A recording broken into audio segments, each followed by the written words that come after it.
Han was late. He was always late, but today was worse than usual. The alarm on his small cabin had failed to ring. When he finally opened his eyes and saw the time, he jumped out of bed so fast that he hit his head on the low ceiling. This was the third time this week. He grabbed his tool belt, pulled on his dirty work boots, and ran out the door without even looking in a mirror. If he had looked, he would have seen engine grease on his left cheek and his hair sticking up in 7 different directions, but did not care about such things. He cared about not getting yelled at by his supervisor again. The starship was a massive trading vessel. It carried goods between Earth and dozens of alien worlds. Had worked on this ship for 3 years as a maintenance engineer. His job was simple. When something broke, he fixed it. When nothing broke, he checked things to make sure they would not break later. It was not a glamorous job. Nobody wrote stories about maintenance engineers but liked it.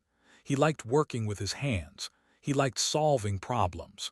And he liked that most days nobody bothered him. Today, however, was not most days.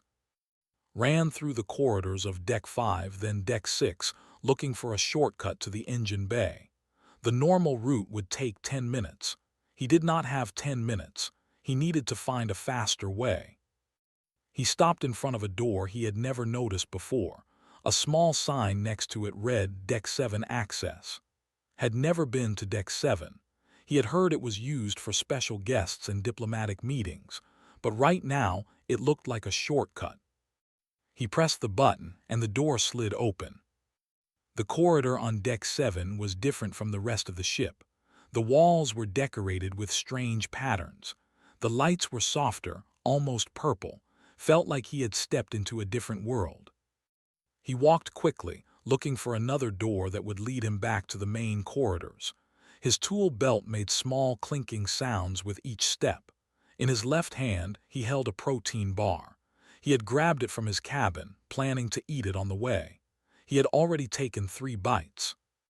Ahead, he saw a large door. It looked important. But more importantly, his translator device told him there was a connecting hallway on the other side that would lead to the engine bay. Did not think. He just pushed the door open and walked in. The room was huge, beautiful. The ceiling was high and covered with tiny lights that looked like stars. The floor was made of something that looked like white marble. In the center of the room stood a tall fountain filled with glowing blue water. But did not really notice any of these things. He noticed the women. There were 30 of them, maybe more. They were tall, much taller than any human. Their skin was silver blue, like moonlight on water. Their eyes were large and violet, and they seemed to glow softly in the dim light. They wore long robes of white and gold, and they stood in a perfect circle around the fountain. Every single one of them was now staring at him. Froze, his mouth was still full of protein bar. A small piece fell from his lips and landed on the marble floor. For a long moment, nobody moved. Nobody spoke. The only sound was the soft bubbling of the fountain. Knew who these women were. Everyone on the ship knew about them. They were one of the most powerful species in the galaxy. Their civilization was ancient and advanced. They were known for their beauty, their wisdom, and their telepathic abilities. They were also known for having very little contact with humans. Earth had only made first contact with them 2 years ago, and from what had heard, all the human ambassadors who met with them were women. He had never really thought about why. Now, standing in this room full of alien women who looked at him like he was some kind of strange animal, began to understand. They had never seen a human man before. The oldest stood near the fountain. She was taller than the others, and she wore a crown of silver flowers on her head. In her hands, she held a golden cup filled with the glowing blue water. She dropped it. The cup hit the marble floor and shattered into 100 pieces. The blue water spread across the white stone like spilled paint. Still nobody spoke. Swallowed the protein bar in his mouth. It went down hard. "Hello," he said. His voice sounded very small in the big room. They began to whisper among themselves. Their language was soft and musical, like wind through leaves. His translator tried to keep up, but it could only catch pieces of what they said. A male, human male, impossible. Look at his aura, so bright. Is this real? Is this a dream? The old with the crown raised her hand, and the whispers stopped immediately. She stepped forward, broken glass crunching under her feet. She did not seem to notice. She stopped about 2 meters away from. Her violet eyes studied him carefully, moving from his messy hair to his dirty boots. She looked at the grease on his cheek.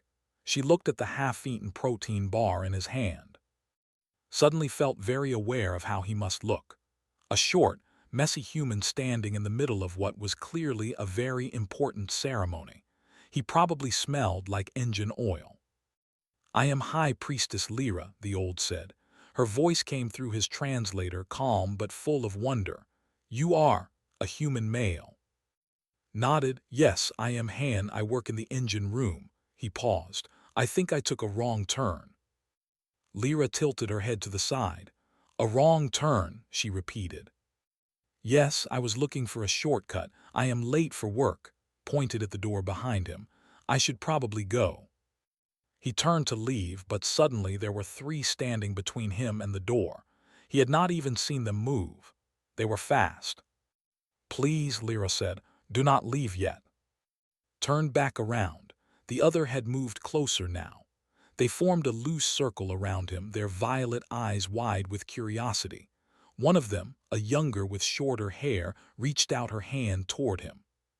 Stepped back automatically. I am sorry, the young said quickly. She pulled her hand back. I did not mean to frighten you, I just wanted to feel. Feel what? Asked.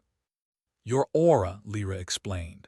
We can sense the emotions of others, it is part of our nature. And you, she paused, searching for the right words. You are very loud. Blinked loud, I have not said anything. Not your voice, Lyra said. Your feelings, your soul, it burns like a fire. I have never felt anything like it. The other nodded in agreement. They whispered among themselves again. So warm. Like standing in sunlight. How do humans survive with such powerful emotions? Did not know what to say. He was just a maintenance engineer. He fixed pipes and recyclers. He was not special. He was not powerful. He was just. But looking at the faces of these alien women, he realized that they saw something different, something he did not understand. And for the first time in his life, Han wondered if maybe there was more to being human than he had ever imagined.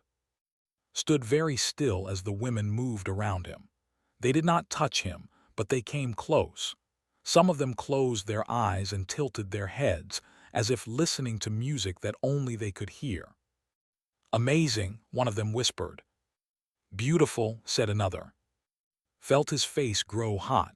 He had never been called beautiful before. His mother had called him handsome once, but she was his mother. That did not count. High Priestess Lyra raised her hand again, and the other stepped back to give some space. He let out a breath he did not know he was holding. I apologize for our behavior, Lyra said. We have forgotten our manners. It is just that we have never, none of us have ever, seen a human man, finished. Lyra nodded. Yes, when your people first contacted us, they sent only female ambassadors. We assumed. She paused. We assumed human males were kept hidden, protected. We thought perhaps they were sacred to your people like our own males are to us. Almost laughed. Sacred me? He shook his head. No, I am not sacred. I am just a maintenance engineer. I fix things when they break. There is nothing special about me. They exchanged confused looks. But your emotional signature, Lyra said. It is so powerful, so warm. Our own males are. She searched for the right word. Cold, distant. They feel very little and show even less. But you, standing near you is like standing next to a fire on a winter night. Scratched the back of his head. I do not understand. I feel normal to me. A younger stepped forward. She was shorter than the others, though still taller than. Her hair was dark blue, cut short in a style that looked almost human. She wore a small device on her wrist that recognized as a translator, much better than his own cheap model. "May I ask you some questions?" she said. Her voice was eager, curious. Looked at Lyra, who nodded. "Okay," said, "but I really do need to get to work soon, or my supervisor will be very angry." The young smiled. It was a strange smile because mouths were shaped differently than human mouths, but it was still clearly a smile. "My name is," she said. "I took a human name because I have studied your culture for many years. I have read your books, watched your films, listened to your music, but I have never met a human man in person." "And now you have," said. "I hope I am not too disappointing." Shook her head quickly. "No, not at all, you are." She struggled to find the words. "You are different from what I expected, but in a good way." "What did you expect?" Thought for a moment. "I expected someone more formal, more careful. Human females, when they meet with us, they are always very polite, very controlled. They choose their words carefully. But you," she looked at the protein bar still in his hand, "you walked into our most sacred ceremony with food in your hand and grease on your face." Felt embarrassed again. "I am sorry about that, I did not know." "No," interrupted. "Do not apologize, it is refreshing. You are real, honest. You do not try to hide who you are." Did not know what to say to that. He was not trying to be honest or real. He was just being himself. He did not know how to be anyone else. Lyra spoke again. "The ceremony you interrupted was our unveiling rite. It is a sacred tradition where young women officially become adults. They drink from the fountain of seeing and open their minds to the emotional currents of the universe." Felt his heart sink. "I am so sorry, I ruined your ceremony." "No," Lyra said, and her voice was gentle. "You made it more interesting than any unveiling rite in 500 years. These young ones will never forget this day." She gestured to the younger, who were still watching with wide eyes. "They have just learned that the universe is full of surprises." One of the young raised her hand, like a student in a classroom. "May I ask a question?" Nodded. "Do all human men feel like you, so warm and bright?" Thought about it. "I do not know. I have never really thought about how humans feel to other species, but we have many different kinds of people on Earth. Some are warm, some are cold. Some are happy, some are sad. We are not all the same." "But you are all loud," another young asked. Smiled a little. "Some are louder than others. My friend, he is very loud. He laughs so loud that you can hear him from 3 rooms away. But my grandmother was quiet. She did not talk much. She just smiled and made us food." They seemed fascinated by this information. They whispered among themselves again. Stepped closer to, "Will you tell me more about your grandmother?" The question surprised him. "My grandmother, she was just a normal old woman. She lived through a war when she was young, lost many people she loved, but she never complained. She just kept living, kept taking care of her family, kept planting vegetables in her garden. Even after losing so much." "Yes, she said that life was like a garden. Sometimes storms come and destroy everything. But if you keep planting seeds, eventually flowers will grow again." The room was very quiet. Looked up and saw that several of them had tears in their eyes. Their tears were silver, like liquid metal rolling down their blue cheeks. He had not meant to make anyone cry. "I am sorry," he said quickly. "Did I say something wrong?" Lyra wiped her eyes. "No, you said something very right. Among our people, such pain would make someone cold and hard, to close off their hearts so they would not be hurt again. But your grandmother, she kept her heart open.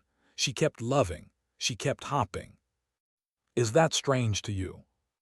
"It is incredible to us," Lyra said, "and it explains much about your species." Suddenly, a voice came through the communication system in the room. It was Captain, commander of the. Her voice was calm but sharp, like a sword wrapped in silk. "High Priestess Lyra, I have been informed that one of my crew members has accidentally entered your diplomatic suite. I apologize deeply for this mistake. May I send someone to retrieve him?" Lyra touched a panel on the wall. "Captain, there is no need to apologize. Your crew member has been educational. However, I would like to make a request." There was a pause. "What kind of request?" "I would like this man, Han, to remain with us for a while longer. We have many questions about your species, and he has been very helpful." Another pause, longer this time. Could imagine Captain's face. She was probably not happy. "High Priestess, Han is a maintenance engineer. He is not trained in diplomacy. I can send a proper cultural liaison if you—" "No," Lyra said firmly. "I want him. He is perfect." Wanted to argue. He wanted to say that he was not perfect, that he was the opposite of perfect, that he was just a guy who fixed pipes and liked instant noodles. But he stayed quiet. "You did not interrupt a high priestess." Captain's voice came back, stiff and formal. "Very well. You will remain with the delegation until further notice. I will have someone cover your shift in the engine room." "Yes," Captain said. The communication ended. Looked at him with a bright smile. "It seems you are stuck with us for a while." "It seems so," said. He looked down at the protein bar in his hand. He had completely forgotten about it. It was warm now, half melted from being held so long. Followed his gaze. "Are you hungry? Would you like some real food?" Thought about refusing. He thought about being polite and formal, like the ambassadors had mentioned. Then he remembered what she had said about him being honest and real. "Yes," he said, "I am very hungry, and your food looks much better than this protein bar." Laughed. It was a beautiful sound, like bells ringing. "Come," she said, taking his arm. "I will show you what food tastes like, and you can tell me more about your grandmother's garden." As they walked out of the ceremony room, noticed that the other watched them go. Their violet eyes were filled with something that looked like hope. He still did not understand what was so special about him. But maybe, he thought, he did not need to understand. Maybe he just needed to be himself. 3 days had passed since walked through the wrong door. 3 days, and his life had completely changed. He sat in the dining hall of Deck 7, eating breakfast with. The food was strange but delicious. It was some kind of fruit that glowed faintly purple and tasted like a mix of mango and honey. Had eaten 5 of them already. "You really like those," said, watching him with amusement. "They are good," said with his mouth full. "We do not have anything like this on Earth." Smiled. Over the past 3 days, she had become his constant companion. She showed him around the section of the ship. She answered his questions about her people, and she asked him endless questions about humans. What kind of music did he like? Old songs his mother used to play. What was his favorite memory? Fishing with his father when he was 10. Did he have any siblings? One sister older who was smarter than him. Why did he become an engineer? Because he was not smart enough to be a doctor. Each answer seemed to fascinate her. She would write notes in a small device and sometimes pause just to stare at him, like he was a puzzle she was trying to solve. Was getting used to being stared at. They could not seem to help themselves. Wherever he went on Deck 7, their violet eyes followed him. Said, putting down her own breakfast, "I need to tell you something." The serious tone in her voice made him stop eating. "What is wrong?" "Nothing is wrong, but something has happened that you should know about." She took a deep breath. "News of your existence has spread to the—" Did not understand. "News of my existence, what does that mean?" "When you entered our ceremony, High Priestess Lyra sent a report to our High Council. She described meeting a human male for the first time. She described your emotional aura, your warmth, your openness." Paused. "The council shared this report with other leaders, and those leaders shared it with others. And now, and now, now everyone on our knows about you. Han, the human male with the fire soul, looked embarrassed. That is what they are calling you." Put down the glowing fruit. "Fire soul, I do not have a fire soul, I have a normal soul, a boring soul. That is not how they see it. To them, you are extraordinary, a human male who radiates emotional warmth like a star radiates light. They have never imagined such a being could exist. Felt dizzy, this was too much. He was just a maintenance engineer from a small town in Korea. He fixed water recyclers. He made decent kimchi fried rice. He was nobody. This is a mistake, he said. They have the wrong person. There is no mistake, said gently. You are exactly who they think you are. You just do not see yourself the way we see you. Before could respond, the door to the dining hall opened. Captain walked in, followed by two officers. Her face was calm but could see tension in her shoulders. She was not happy. Han, she said, we need to talk. They went to a private meeting room. Came too, at's request. He felt safer with her nearby, which was strange because he had only known her for 3 days. Captain sat across from them and placed her hands flat on the table. She looked at like a teacher looking at a student who had caused trouble. Do you know what you have done? She asked. I walked through the wrong door, said. Yes, and now the High Council has sent a formal request to Earth. Captain pulled up a document on her display screen. They want you to serve as the official ambassador of human masculinity. Stared at her, the words did not make sense. Ambassador of what? Human masculinity. They want you to represent human males to the people and to other species in the galaxy who are curious about us. But I am not an ambassador. I do not know anything about diplomacy. I fix pipes. I am aware of that, Captain said. Her voice was tired. I tried to explain this to Earth Command. I told them you are completely unqualified. I suggested sending a proper diplomat, a professor, anyone with actual training, she sighed. They said no. Why? Because they specifically asked for you. They do not want a trained diplomat. They want. She looked at her notes. The man with grease on his face and food in his hand who speaks from his heart, she looked at. They want you. Felt like the floor was falling away beneath him. I cannot do this. I do not know how to be an ambassador. Put her hand on his arm. Her touch was cool like water. You do not need to be impressive. You do not need to learn special skills or memorize long speeches. You just need to be yourself. Being myself is what caused this problem, said. Being yourself is what made us want to know more about humans, corrected. When our people met your female ambassadors, they were polite and professional, but they were also careful, controlled. They did not show us who humans really are. You showed us. Captain leaned back in her chair. It does not matter what you want. This is now a matter of galactic politics. The sovereignty is one of the most powerful civilizations in this sector. Our trade agreement with them is worth billions of credits. If they want you to be an ambassador, you will be an ambassador. And if I refuse? Captain's eyes went cold. Then you will damage relations between Earth and our trade agreement will suffer. Maybe it will fail completely. Thousands of people on Earth depend on the goods and technology we get from She paused. Can you live with that responsibility? Could not answer. His head was spinning.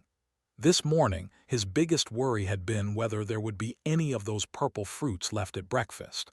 Now he was being told that the future of human-alien relations depended on him. A knock came at the door. One of Captain's officers opened it and walked in. Was best friend and fellow engineer. He was a big man with a loud laugh and a face that always looked like he was about to tell a joke.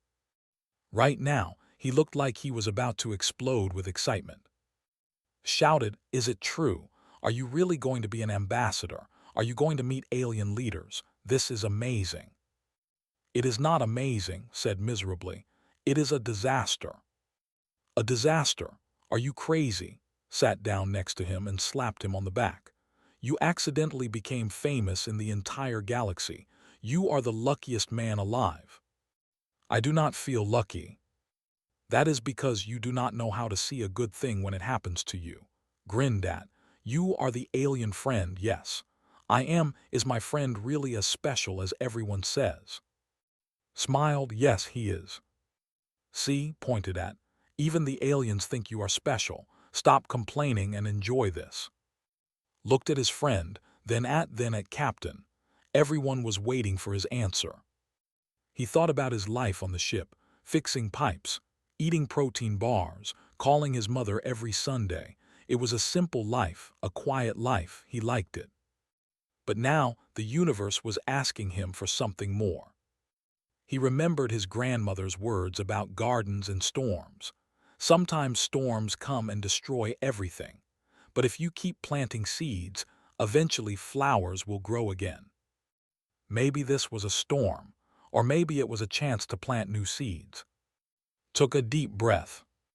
Okay, he said, I will do it. I will be your ambassador. His face lit up with joy, cheered. Even Captain looked relieved, though she hid it quickly. Good, the captain said. Your training begins tomorrow. Try not to cause any more accidental diplomatic incidents before then. Nodded. Then he looked at the half-eaten purple fruit he had brought with him from the dining hall. Can I at least finish my breakfast first? For the first time since she walked in, Captain almost smiled. Yes, you can finish your breakfast. And so Han, maintenance engineer and accidental celebrity, took another bite of the strange alien fruit and wondered what he had gotten himself into. It was called Velar. It was a planet of silver mountains, purple forests, and cities that seemed to grow from the ground like crystal flowers. Had seen pictures during his training, but nothing prepared him for seeing it in person. He stood on a balcony in the Grand Palace, looking out at a city that stretched to the horizon. Towers of white stone rose into a lavender sky. Flying vehicles moved between them like fish swimming through water. Everything was beautiful, ancient, and completely alien. Are you nervous? Asked, standing beside him. Yes, admitted, very nervous. Tonight was the formal reception. Hundreds of leaders would gather in the great hall to meet the famous human male they had heard so much about. Was wearing a formal suit that Captain had made for him. It was the nicest clothing he had ever worn, and he felt like a fraud wearing it. You will be fine, said, just be yourself. Laughed, but there was no humor in it. Everyone keeps saying that, but myself is just a normal person. What if they meet me and realize I am not special? What if they are disappointed? Turned to face him, her violet eyes were soft. Let me tell you something about we are very old. Our civilization has existed for more than 50,000 years. We have met many species. Some were smart, some were strong. Some had technology beyond anything we could imagine. So we have seen everything. Nothing surprises us anymore. Nothing moves us. We have become, she paused, looking for the right word, numb, cold, like old stars that have burned for so long they have forgotten what it means to shine. She stepped closer to him. And then you walked through that door, with grease on your face and food in your hand, and you felt like fire, like warmth, like life. She smiled. You reminded us what it means to feel. That is why they want to meet you, not because you are special in the way you think, but because you are special in a way we have forgotten. Did not know what to say. He looked down at his hands, rough and calloused from years of work. The hands of a maintenance engineer, not an ambassador. I will try, he said quietly. I cannot promise anything more than that. That is all anyone can ask. The great hall was even larger than had imagined. The ceiling was so high he could barely see it, covered with lights that mimicked the stars of the home system. The floor was smooth black stone that reflected everything like a dark mirror. And it was full of people. Not people. Hundreds of them, maybe thousands. They wore robes of every color, decorated with jewels and symbols that did not understand. They talked in small groups, their musical voices creating a sound like a distant waterfall. When walked in, all conversation stopped. Every pair of violet eyes turned toward him. Felt his heart beating fast. His palms were sweating. He wanted to run but was beside him, her hand on his arm, steady and reassuring. High Priestess Lyra met them at the entrance. She looked even more impressive than before, wearing a crown of white crystal and a robe of pure gold. She smiled at like an old friend. "Welcome to Velar," she said. "Are you ready?" "No," said honestly, "but I am here." Lyra nodded. "That is enough." She led him to the center of the hall where a raised platform waited, climbed the steps and turned to face the crowd. So many faces, so many eyes. He felt very small. From the back of the hall, a group pushed forward. They wore dark robes, and their faces were hard and unfriendly. Leading them was an older woman with silver hair and cold eyes. She looked at like he was dirt on her shoe. "This is the famous human," she said. Her voice was loud, meant for everyone to hear. "This is what all the excitement is about." Lyra's expression did not change, but her voice became careful. "Elder Mora, it is good to see you." "Do not pretend, Lyra." Elder Mora stepped onto the platform, facing. "You have brought an alien into our sacred halls. You have declared him remarkable, special, important.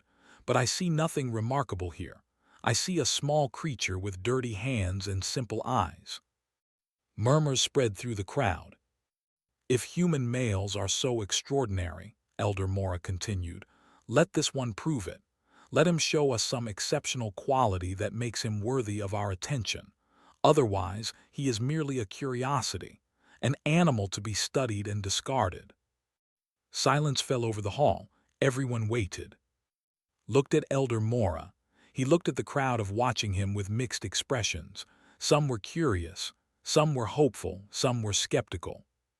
He thought about what he should say. He thought about all the diplomatic training he had received over the past week. The proper phrases, the formal greetings, the careful words that were designed to offend no one. Then he threw all of it away. "You are right," he said. Elder Mora looked surprised. "What?" "You are right. I am not remarkable. I am not special. I am just a maintenance engineer from a small country on Earth. I fix pipes when they break. I eat instant noodles when I am too lazy to cook. I call my mother every Sunday because she worries about me." He paused. "There is nothing extraordinary about me." Elder Mora smiled coldly. "So you admit it, you are nothing." "I am something," said, "but not what you think. Let me tell you about my grandmother." He told them the story he had told, about his grandmother who survived a war, who lost almost everything she loved, who could have become bitter and cold and hard but did not. "She kept planting seeds," said. "Every morning she went to her garden and planted seeds, vegetables, flowers, anything. People asked her why she bothered. They said storms would come, insects would come, nothing would survive, but she kept planting." The hall was completely silent now. "When I was young, I asked her why. Why do you keep planting when everything dies? You know what she said?" His voice became soft. "She said that planting seeds is not about the plants. It is about the planting. It is about believing that tomorrow will be better than today. It is about hope." He looked at Elder Mora. "Humans are not special because we are strong.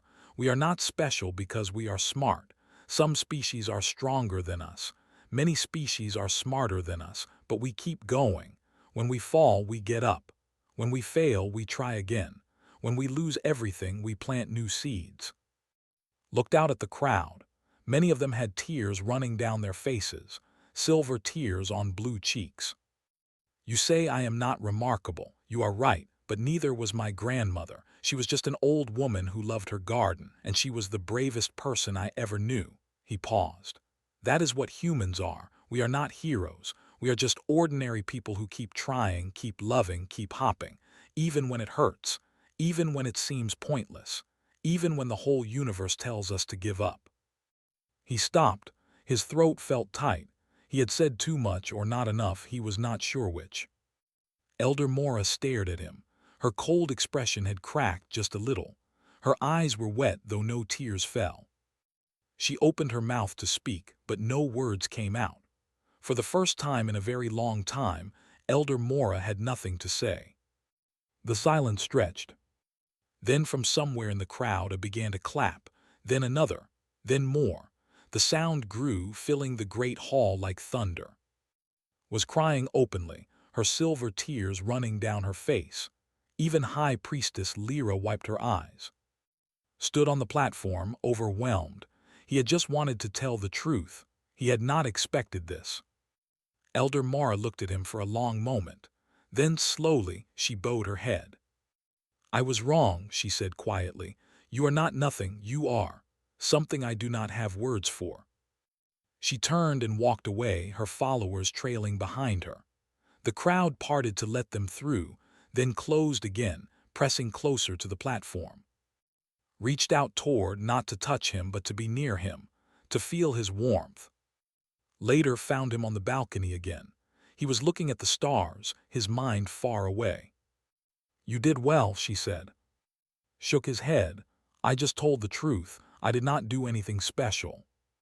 Stood beside him, looking at the same stars. "Do you know what the most powerful force in the universe is?" "Gravity, energy." "Honesty," said. "True, raw honesty. It is the rarest thing in existence, and you have more of it than anyone I have ever met." She took his hand. Her fingers were cool against his warm skin. "Thank you," she said, "for reminding us what we forgot." Did not answer. He just held her hand and looked at the stars. Somewhere out there, his grandmother was smiling. 2 weeks had passed since the reception in the great hall. Word of speech had spread across the entire. People talked about the human who spoke from his heart. The man with the fire soul who made Elder Mora cry. Was not comfortable with his new fame. He did not want to be famous. He wanted to fix pipes and eat noodles and live a quiet life. But that life seemed very far away now. Today was a special day. They had organized a cultural exchange event. Humans and would gather together to share food, music, and stories. It was meant to be a celebration of the new friendship between their peoples. Stood in the main hall of the cultural center, watching and humans mingle together. Captain was there, talking with High Priestess Lyra. Was there too, telling jokes to a group of young women who seemed fascinated by his loud laughter.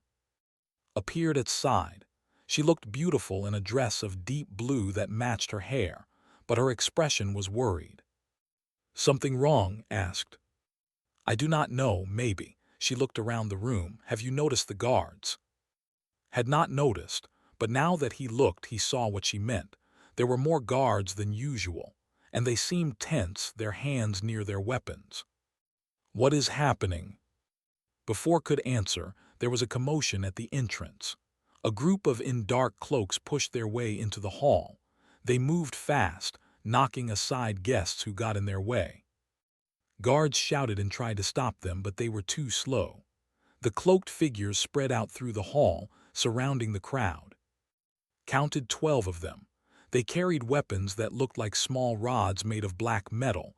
Energy weapons, he guessed. Dangerous. The leader of the group pulled back her hood. She was young, with bright violet eyes full of anger and conviction. She raised her weapon and fired a single shot at the ceiling. The energy blast left a smoking hole in the crystal above. Everyone screamed and ducked. Guards reached for their weapons but stopped when the other cloaked figures pointed their rods at the crowd. "Nobody move," the young leader shouted. "We are the purists. We have come to deliver a message." Felt grip his arm tightly. He could feel her fear through her touch. "This alliance between and humans is a disease," the leader continued. "Aliens are corrupting our culture. Their emotions are infecting our minds. This must stop." Her eyes scanned the crowd until they found, "And it will stop with him." She pointed directly at the human with the fire soul, the one who has made our people weak with his dangerous warmth. He is the source of this infection, and today he will be removed. Two purists moved toward. The crowd parted, too afraid to stop them. His mind raced. He was not a fighter, he had no weapons, he had no training, he was just a maintenance engineer. But he could not just stand here and do nothing. "Wait," he said, stepping forward. The purist stopped, surprised. "You want me? Fine, take me, but let everyone else go. They did not do anything wrong." The leader laughed coldly. "How noble, how human. You would sacrifice yourself for strangers." "Yes," said simply. "Why?" Thought about the question. "Because that is what we do. That is what being human means." The leader's expression flickered. Something crossed her face, gone too fast to read. Then she shook her head. "Take him." The two purists grabbed arms. He did not fight. He let them drag him away from the crowd. But then something unexpected happened. "Stepped forward, no." The leader frowned. "Get back." "No." His voice was steady now, her fear replaced by something stronger. "You will not take him." More stepped forward. The young women from the unveiling rite. The ones who had been present when first stumbled into their ceremony. They formed a line in front of, blocking the path to the exit. "Move aside," the leader ordered. "He is our friend," one of the young said. Her voice trembled but did not break. "He showed us what courage looks like. Now it is our turn to show him." More joined them, then more. Soon dozens of people stood between and the door, humans and together side by side. The purist leader looked around, her confidence fatting. She had expected fear and submission. She had not expected resistance. "You are all fools," she said. "One human is not worth dying for." From the crowd's loud voice rang out, "That is where you are wrong." He pushed through the crowd to stand with the others. His face was red and sweating, but his eyes were determined. "Is my best friend," continued. "He is a terrible cook and he always loses at cards, but he is the kindest person I know, and if you want to take him, you have to go through all of us." The guards had recovered now. They were moving around the edges of the room, surrounding the purists. The leader saw this and knew she was running out of time. "Fine," she snarled. "We will take as many of you as we can." She raised her weapon toward the crowd. Did not think he acted. He slammed his elbow into the stomach of the purist holding his right arm. The alien doubled over in pain. Before the other purist could react, twisted free and threw himself at the leader. They crashed to the ground together. Her weapon went flying. Was not a fighter, but he was strong from years of physical work. He pinned her down, holding her arms. "Stop," he shouted. "It is over." The other purists hesitated. Without their leader, they did not know what to do. That moment of hesitation was enough. The guards rushed in, overwhelming them. In minutes, it was finished. All 12 purists were captured and restrained. Stood up slowly. His body ached. His hands were shaking. He looked down at the purist leader who glared at him with pure hatred. "Why?" she demanded. "Why do you keep fighting? Why do humans never give up?" Thought about the question. "Because we have something to fight for," he said. "Family, friends, the people we love. You can call it weakness if you want, but I think it is the strongest thing in the universe." Guards took the leader away. The crowd began to breathe again, people hugging each other, crying with relief. Ran to and threw her arms around him. "You stupid, brave, wonderful human," she said into his shoulder. "You could have been killed." "So could you," replied. "Why did you stand up for me?" Pulled back and looked at him. Her silver tears were flowing again. "Because you showed me that standing up is more important than staying safe. Because that is what friends do." Captain approached them. For once her face was not stern, she looked almost proud. "That was either the bravest or the thing I have ever seen," she said. "Maybe both." Smiled weakly. "Probably both." The captain nodded. "Maybe you are exactly the ambassador we needed after all." High Priestess Lyra joined them. Her robe was torn from the chaos, but she held herself with perfect dignity. "Today humans and stood together against hate," she said. "Today we became more than allies, we became family." She looked at. "And it started with you, a maintenance engineer who took a wrong turn." Looked around the room, at the who had defended him, at grinning like an idiot, at still holding his hand. He had never wanted to be important. He had never wanted to be a symbol. But sometimes, he realized, the universe does not care what you want. Sometimes it puts you in a place where you can make a difference. And when that happens, you have two choices. You can hide, or you can stand up. Han had made his choice, and he would never regret it.